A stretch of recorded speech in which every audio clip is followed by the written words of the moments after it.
kindergarten, and my mom scolded Yeah. them when they were little. And there's some people that were neighbors and people that they met later in life. And Nobuko was her best friend the last parts of her youth when she was at the care home. And then, in between here where there were like neighbors of hers and my sister Mari's friend. So thank you all for coming. I appreciate it. She lived with me the last 2 years of her life. And one of the things she would do at night is she would talk to my dad before she went to bed. I would hear talking. And I'm like, who is she talking to? But she would talk to him and tell him that she loved him. And for Japanese people to talk about stuff like that, the mushy stuff, it's not too common, but she did that. And then she always told me she always wanted to be with my dad. She would always tell him, come get me.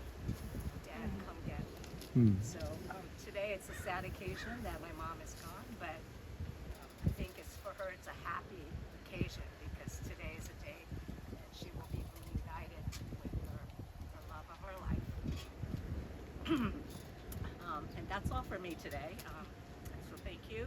But I do have a message from my cousin, Iris. She's a renowned writer. She published a bunch of books, and she also received an Academy nomination for her screenplay.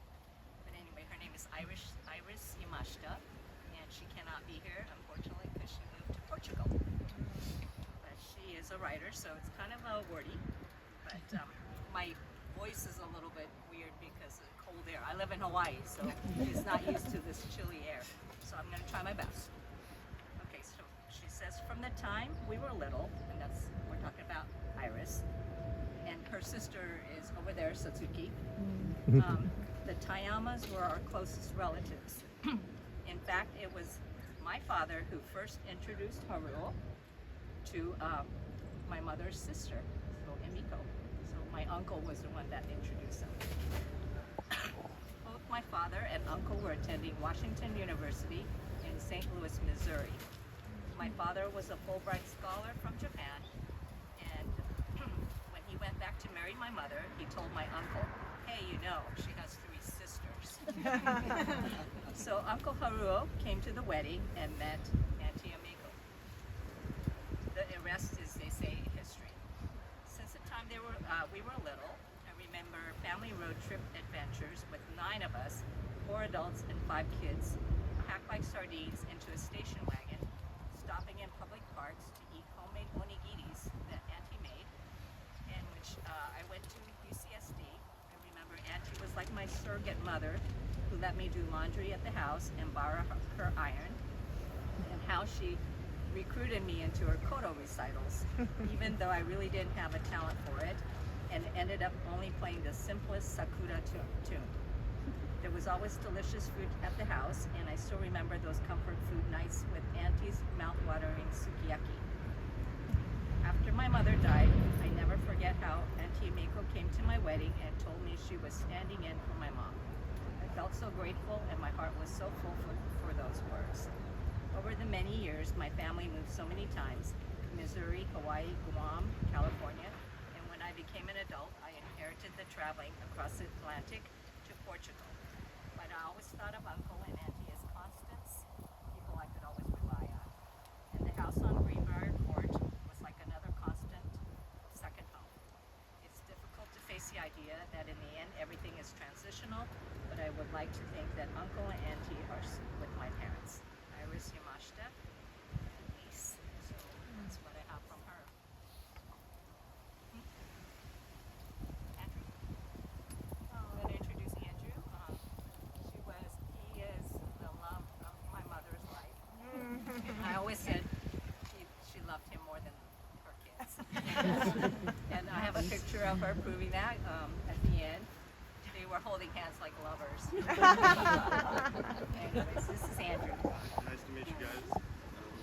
I wrote something down, so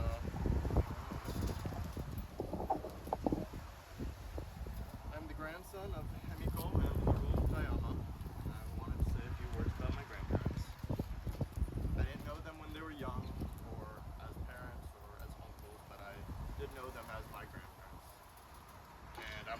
2 grandchildren, so I'm a bit spoiled, I think. Special treatment. And going to my grandparents and their house every year is something akin of going to a temple, somewhere sacred to me. It was there I experienced so much that shaped my life. It was thanks to my grandparents.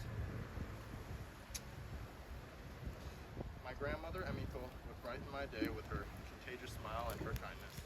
My grandfather, Harul, would awe me with his stoicism and gentleness. I'm lucky to have been born to a family with these 2 amazing people as my grandparents. I'm glad to have been able to spend time with them. One of the best times in my life was when I was able to have my grandmother come out to me and stay with me in Knoxville. I was able to learn a lot from her and laugh a lot with her. And throughout her stay with me and my family. Like I said, it was one of the best years of my life, and I hope